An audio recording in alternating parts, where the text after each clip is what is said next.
নমস্কার। এই মুহূর্তে নিউজ 18 বাংলার স্টুডিওয়ে আমি অয়ন। মদনও ছাড়লেন মমতা বন্দ্যোপাধ্যায়কে। মদন মিত্র নব তৃণমূলে, যিনি দীর্ঘদিন ধরে মমতা বন্দ্যোপাধ্যায়ের রাজনৈতিক সঙ্গী। বামেদের আমলেও যখনই আন্দোলন তখনই মদন মিত্র রাস্তায় মমতা বন্দ্যোপাধ্যায়ের সঙ্গে। সেই মদন মিত্র সব পদ ছাড়লেন তৃণমূলের। বিধানসভায় সন্দীপন সাহার সঙ্গে দেখা করলেন, বৈঠক করলেন এবং বৈঠকের পরেই মমতা তৃণমূলের সব পদ থেকে ইস্তফা। কে থাকলো আর মমতা বন্দ্যোপাধ্যায়ের সঙ্গে? কারা থাকলেন মমতা বন্দ্যোপাধ্যায়ের সঙ্গে? একেবারে মমতা বন্দ্যোপাধ্যায় কি আস্তে আস্তে একা হয়ে যাচ্ছেন? শুধু মমতা আর অভিষেক।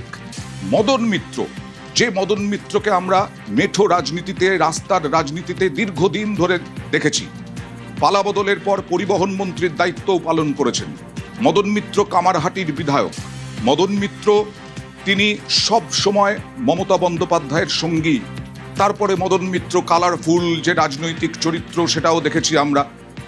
সরাসরি চলে যাব প্রতিনিধি আবিরের কাছে। মদন মিত্র কেন নব তৃণমূলে কিছু বললেন, কি জানা যাচ্ছে এখনো পর্যন্ত? প্রথম প্রশ্ন করব। প্রথমত হচ্ছে, আমরা ছোট থেকে একটা ছড়া পড়ে অভ্যস্ত থাকতাম হারাধনের 10টি ছেলে নিয়ে। এখন নব্য তৃণমূলের তরফ থেকে কালীঘাটপন্থী তৃণমূল কংগ্রেসকে কার্যত কটাক্ষ করে তারা গুনছেন যে রইল বাকি আর কত। তার কারণ মদন মিত্র চলে আসার পর আমরা এতক্ষণ বিরোধী দলনেতার ঘরে ছিলাম, যেখানে মদন মিত্র বিরোধী দলনেতা সহ তার যারা প্রাক্তন সতীর্থ যারা নব তৃণমূলে রয়েছে তাদের সঙ্গে তিনি বৈঠক করছিলেন। সেখানে এখন গোনাগুনি চলছে আর কতজন রয়েছেন, তারা কবে এদিকে চলে আসবেন। ফলে কালীঘাটপন্থী তৃণমূল কংগ্রেস শিবিরের তরফ থেকে তাদের যে বিধায়ক ধরে রাখার কৌশল বা প্রচেষ্টা, সেটা কার্যত ব্যর্থ হতে চলেছে। তার কারণ সবাই সেই পথ ছাড়তে চলেছেন। এখন প্রশ্নটা হচ্ছে, এর আগে যারা শিবির ছাড়ছিলেন তারা কি বলছিলেন? আজকে মদন মিত্র তার থেকে আরো এক ধাপ এগিয়ে তিনি বললেন যে তিনি বারবার ধরে বোঝানোর চেষ্টা করেছিলেন মমতা বন্দ্যোপাধ্যায়কে, দলের যখন এরকম দুঃসময় চলছে, দল যখন ডুবতে শুরু করেছে, তখন এই শাঁখো মজবুত করাটা প্রয়োজন। তিনি উল্লেখ করছেন এটা মজবুত করার জন্য একজন মহাবলী কাউকে দরকার, যিনি এটাকে টেনে তুলতে পারবেন। কিন্তু কেন টেনে তুলতে পারা গেল না, তার কারণ ব্যাখ্যা করতে গিয়ে তিনি বলছেন যে সেনাপতি যদি ব্যর্থ হয় তাহলে দল কি ঘুরে দাঁড়াতে পারে? আর সেনাপতির ব্যর্থতার কথা বারবার ধরে দলনেত্রীকে বারবার বলার পরেও কোনো কিছু কথা তাদেরকে শোনা হয়নি। তার বক্তব্য যে তিনি বারবার ধরে বলেছেন, তিনি বারবার ধরে দলনেত্রীকে বলার চেষ্টা করেছেন, কিন্তু তার কথাতে কোনো কর্ণপাত করা হয়নি।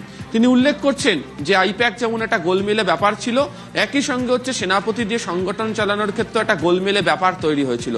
তার যে ফসল সেটাই দেখতে পাওয়া গেল, সেটা হচ্ছে যে এইভাবে মুখ থুবড়ে পড়লো হচ্ছে তৃণমূল কংগ্রেস। এবং বর্তমান অবস্থাতে দাঁড়িয়ে প্রায় প্রত্যেক দিনই তৃণমূল কংগ্রেসের একের পর এক নেতারা তারা তাদের যে দায়িত্ব সেটা ছাড়ছেন। সেই আমি আসবো মদন মিত্র সব পদ থেকে ইস্তফা দেওয়ার পর, অর্থাৎ সন্দীপন সাহাদের সঙ্গে বৈঠক করার পর, আখরুজ্জামানদের সঙ্গে বৈঠক করার পর কি বললেন দেখুন।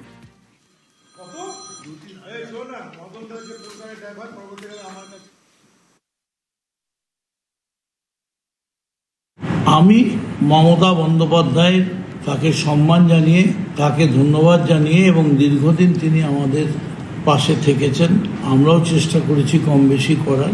আজ এই মুহূর্ত থেকে মমতা বন্দ্যোপাধ্যায় তৃণমূল কংগ্রেসের national committee, chief whip, working committee, party general secretary থেকে শুরু করে সমস্ত রকম পদ থেকে আমি ইস্তফা দিলাম।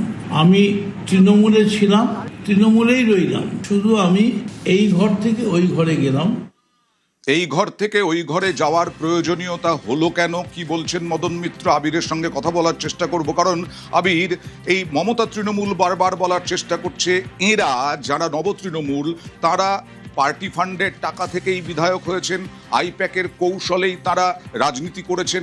তারপরেও কেন মদন মিত্রের মতো নেতাদের ছাড়তে হচ্ছে? মমতা বন্দ্যোপাধ্যায় যখন বলা যায় পরাজিত হয়েছেন এবং একা হয়ে যাচ্ছেন, তখন মদন মিত্রর মতো নেতারা কেন ছেড়ে দিচ্ছেন মমতা বন্দ্যোপাধ্যায়কে?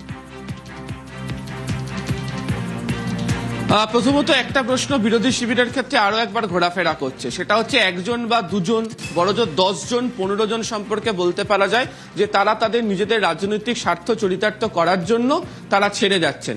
কিন্তু এক্ষেত্রে দেখতে পাওয়া যাচ্ছে যে একের পর এক যারা রয়েছেন তারা প্রত্যেকে ছেড়ে যেতে শুরু করেছেন এবং সেই সংখ্যাটা ক্রমাগত বৃদ্ধি পেতে শুরু করেছে। তালিকায় নবতম সংযোজন হয়ে গেলেন হচ্ছে মদন মিত্র। এবং এই মদন মিত্র কি বলছেন? এই মদন মিত্র বলছেন যে তিনি এখনো পর্যন্ত রাস্তায় বেরিয়ে তিনি বলছেন যে তার সঙ্গে যারা বিধায়করা রয়েছেন চলুন রাস্তায়, ধর্মতলা দিয়ে হেঁটে যাব, কই কেউ তো আমাকে ডিম ছুঁড়ে মারছে না। ফলে ডিম ছুঁড়ে কাদেরকে মারছে, ফলে এখানেও তিনি সেই তার দলের এক শীর্ষ নেতার দিকে তিনি আঙুল তুলছেন, যেমন বাকি বিধায়করা বা বাকি নেতারা গত কয়েকদিন ধরে তুলতে শুরু করেছিল। আজকে তিনি পরিষ্কার করে বুঝিয়ে দেওয়ার চেষ্টা করেছেন, সেটা হচ্ছে যে দলের মধ্যে কার্যত মুখ যারা খুলেছেন তাদেরকে দূরে সরে যেতে হয়েছে। যারা দলের বিপদের সময় দাঁড়িয়ে দলের পাশে থাকার চেষ্টা করেছেন তাদের কথায় কর্ণপাত করা হয়নি, যে কারণেই তিনি এই সিদ্ধান্ত নিতে এগিয়ে গেলেন। এবং যেটা প্রতীকী ছবি দেখার মতো ছিল সেটা হচ্ছে ভবানীপুরের বাড়ি থেকে বেরিয়ে তিনি যখন বিধানসভাতে আসলেন বিরোধী দলনেতার ঘরে বৈঠক করতে, নিজে গাড়ি চালিয়ে এসছেন এবং বিরোধী দলনেতার ঘরে পৌঁছে তিনি বসে বললেন কি নিজের স্টিয়ারিং নিজের হাতেই রাখতে হয়, অর্থাৎ বুঝিয়ে দিলেন যে কারুর কোনো কথাতে তিনি আর শুনতে রাজি নন, তিনি যে সিদ্ধান্ত গ্রহণ করে ফেলেছেন সেটাই। আর একটা জিনিস এক্ষেত্রে উল্লেখ্য, তুমি জানো যে গতকালকেই মদন মিত্র স্ত্রী এবং পুত্রদেরকে কেন্দ্রীয় এজেন্সির তরফ থেকে নোটিশ পাঠানো হয়েছে এবং গতকাল রাত্রিবেলায় তিনি সন্দীপন শাহর বাড়িতে পৌঁছে গিয়েছিলেন, যদিও দেখা হয়নি তার সাথে। কিন্তু 15 ঘন্টার নাটকীয় সমাপতন, সেই সন্দীপন শাহ, ঋতব্রত বন্দ্যোপাধ্যায়, জাভেদ খান তারা যখন বসে রয়েছেন বিরোধী ঘরে, সেখানে একদম শটান ঢুকলেন মদন মিত্র এবং সেটা যেন বিরোধী দলনেতার কাছেও যেন এটা আজকে থেকেই জানা ছিল যে মদন মিত্র আসতে চলেছেন, ঠিক সেভাবেই তাকে বরণ করে নেওয়া হয়।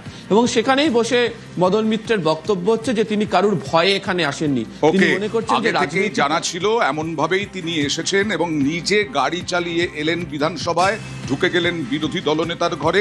সন্দীপন সাহা এ নিয়ে কি বলছেন দেখুন।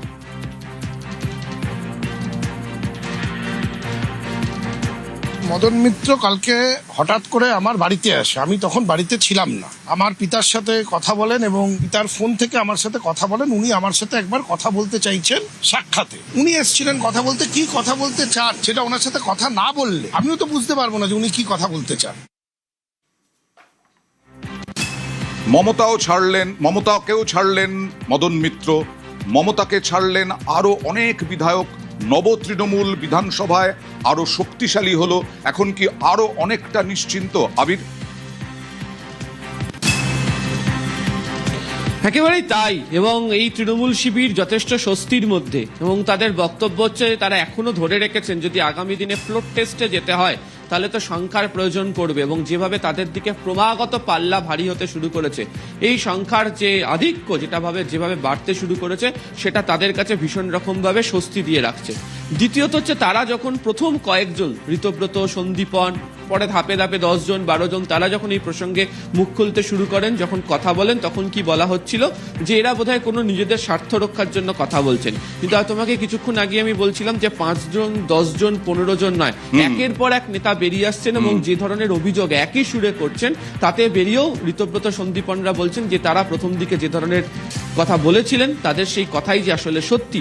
মদন মিত্রের মতো নেতা যিনি মমতা বন্দ্যোপাধ্যায়ের সঙ্গে দীর্ঘদিন ধরে রয়েছেন তার এই চলে আসার মধ্যে দিয়ে সেটাই স্পষ্ট করে দিয়েছেন।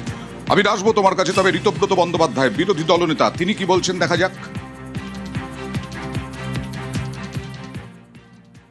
আমাদের এখানে গোটা লড়াইটাই আধিপত্যবাদ, সেই আধিপত্যবাদ কায়েম করবার চেষ্টা, তার বিরুদ্ধে একটা কালেকটিভের লড়াই। এবং মদন মিত্রের মতো বর্ষিয়ান রাজনীতিবিদ, দীর্ঘদিনের এমএলএ, মমদা এখান থেকে হেঁটে যদি যান নিউ মার্কেট পর্যন্ত কেউ ডিম ছুড়বে না। আমি গত 3 দিন ধরে এখান থেকে পেছন দিয়ে হেঁটে হাইকোর্টে যাচ্ছি, দোতলায় উঠছি, নেমে আসছি, কোথাও কোনো ডিম ছোড়ার ব্যাপার নেই। এই কালেকটিভের যারা হেঁটে যাবেন কোথাও ডিম ছোড়ার ব্যাপার নেই। মদন মিত্রের মতো বর্ষিয়ান রাজনীতিবিদ তিনি আমাদের এই কালেকটিভে যুক্ত হওয়ায় আমাদের কালেকটিভ আরো শক্তিশালী হল। মমতা বন্দ্যোপাধ্যায়কে ছাড়লেন মদন মিত্র। নিউজ 18 বাংলায় যারা চোখ রেখেছেন কামারহাটির বিধায়ক, এখনো পর্যন্ত কামারহাটিতে মদন মিত্র কি বলছেন আবির? কামারহাটির সাধারণ মানুষ যাদের ভোটে তিনি জিতেছেন বা কামারহাটিতে তার যে দলবল রয়েছে, অর্থাৎ অনুগামী রয়েছেন, শুভানুধ্যায়ী রয়েছেন, তারাও কি তার পাশে আছেন এই সিদ্ধান্তে? প্রথমত তার বক্তব্য হচ্ছে যে তিনি সকলের কাছে ক্ষমা চেয়ে নিয়েছেন। তার আচ্ছা। বক্তব্য তার এই সিদ্ধান্তের কারণে যদি কেউ, তার দলের কর্মীরা হোক, তার নিজের বিধানসভা কেন্দ্রের মানুষজন হোক, তারা যদি কোনো কারণে ব্যথিত হন তার জন্য ক্ষমা প্রার্থী। কিন্তু তার বক্তব্য, তিনি যে দলটি করেন তৃণমূল কংগ্রেস, তিনি বলছেন যে তিনি এখনো পর্যন্ত মানেন যে তার দলের নেত্রী মমতা বন্দ্যোপাধ্যায় তিনি সেই কাজই করে যেতে চেয়েছিলেন। কিন্তু তার বক্তব্য হচ্ছে যে দলের মধ্যে যে ধরনের পরিবেশ বা পরিস্থিতি তৈরি করে দেওয়া হয়েছিল এবং দল পরিচালনা করার ক্ষেত্রে যে ধরনের সিদ্ধান্ত গ্রহণ করা হচ্ছিল, সেই সিদ্ধান্তের মধ্যে দাঁড়িয়ে তাদের পক্ষে আর দল চালিয়ে দলের থেকে কাজ করে যাওয়াটা সম্ভব হচ্ছিল না। সেই কারণেই তাকে এই সিদ্ধান্তটা গ্রহণ করতে হয়েছে। এবং একই সঙ্গে তিনি মনে করছেন যে যারা কর্মীরা রয়েছেন, এই কর্মীরা গোটা বিষয়টি সম্পর্কে বুঝতে পারবেন, তারা এমনিতেই গোটা বিষয়টি অনুধাবন করতে পারছেন। ফলে তার এই শিবির বদল করাটা তিনি তার দলের নেতা কর্মীদের কাছে বুঝিয়ে দিতে পারবেন যে কেন তাকে সিদ্ধান্ত নিতে হলো। এবং তুমি জানো যে এবারে ঋতব্রত বন্দ্যোপাধ্যায় শিবিরদের তরফ থেকে যে 21শে জুলাই পালন করা হচ্ছে, সেখানে মূলত এই ডাকটাই দেওয়া হচ্ছে যে কেন তারা আসল তৃণমূল, কেন তারা নিজেদেরকে তৃণমূলের এই সিদ্ধান্তের মধ্যে তাদেরকে যেতে হলো, কেন দুটো শিবিরে ভাগ হয়ে যেতে হলো তৃণমূল কংগ্রেসকে, তারও ব্যাখ্যা তারা দিতে পারবেন। ফলে সেই ব্যাখ্যাই কার্যত আজকে শুনতে পাওয়া গিয়েছে মদন মিত্রের গলাতে। মমতা বন্দ্যোপাধ্যায়কে ছাড়লেন মদন মিত্র, মিত্রহীন মমতা। এরপরে তিনি এলেন, মদন মিত্র এলেন বিরোধী দলনেতার ঘরে, একসঙ্গে ছবি তুললেন, বিভিন্ন বক্তব্য রাখলেন সাংবাদিকদের সামনে, কবিতাও পড়লেন।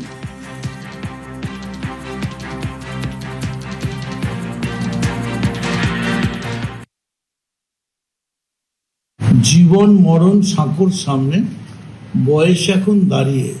এখন তোমায় বুঝতে হবে কি হবে আর কি হবে না, কোন সাঁকোটা পারাপারের, কোন সাঁকোটা পার হবে না। জীবনের এই মুহূর্তটাই আমি এসে দাঁড়িয়েছি। সঙ্গে রয়েছেন বিজেপি মুখপাত্র দেবজিৎ সরকার। দেবজিৎ, মদন মিত্রও চলে গেলেন, মমতাকে ছেড়ে দিলেন, মিত্রহীন মমতা। কিছু করার নেই, এইসব নিয়ে আমরা কোনো স্টেটমেন্ট দেব না। আচ্ছা, তার কারণটাই হচ্ছে যে ওরা যা পারে করুক, মানুষের কাছে তৃণমূল কংগ্রেস গৃহীত, পরীক্ষিত এবং পরিত্যক্ত। কি এলো গেল, মমতার সঙ্গেই মদন থাকুক কিংবা মদন অন্য কারোর কাছেই চলে যাবে, মমতার কাছেই মিত্র থাকুক বা মিত্র অন্য কোথাও যাক, তাতে আমাদের সাধারণ মানুষের কি লাভ হবে একটু বলতে পারেন? চোরের দল, তারা কে কার সঙ্গে কোন ডাকাতের সঙ্গে থাকবে সেটা তারা ঠিক করবে, তাতে আমাদের কি, আমজনতার কি? বেশ।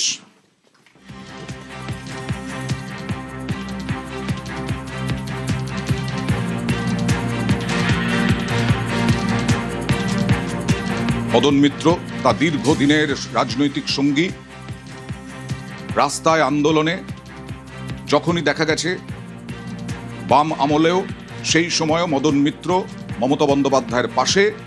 আজ মমতা বন্দ্যোপাধ্যায়ের পাশে আর মিত্র নেই।